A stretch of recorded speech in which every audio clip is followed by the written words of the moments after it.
Sir ఇదివరకు government ఆ తూముల నుండి నీళ్ళు వెళ్ళనిట్లా ఈ డ్రైనేజ్ నుంచే వెళ్ళాలంటున్నారు. పైనుంచి అక్కడి నుంచి దుర్గం కాడ నుంచి వరద ఇటు గంగులగూడ అవతల నుంచి ఈ వరదలంతా డ్రైనేజీలోనే పోవాలంటే అవి పోవట్లేదు. 4 సెంట్లు వద్ద మా ఇంటి నుంచి నీళ్ళు వరద పాములు కప్పలు తట్టుకోలేకపోతున్నాం అండి. ఇల్లంతా మునిగిపోయి మేము అసలు చచ్చిపోయే పరిస్థితికి వస్తుంది. మా పని అసలు చూసే దిక్కే అధికారులు పట్టించుకోవట్లా, పంచాయతీ వాళ్ళు పట్టించుకోవట్లా, చూసుకుంటా రోడ్డు అంతా తిరుగుతున్నారు సార్. మమ్మల్ని కొద్దిగా కాపాడమని మిమ్మల్ని వేడుకుంటున్నాం.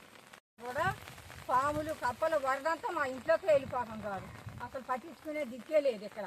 ఇక పంచాయతీ ఆఫీసర్ చెప్తున్నాం, అది సెక్రటరీ ఫోన్ చేస్తున్నాం, సెక్రటరీ ఫోన్ చేసినా రావట్లేదు. ఈ అధికారులు కూడా ఊళ్ళో కూడా పట్టించుకోవట్లేదు. మేము ఉండలేకపోతున్నాం ఇంట్లో.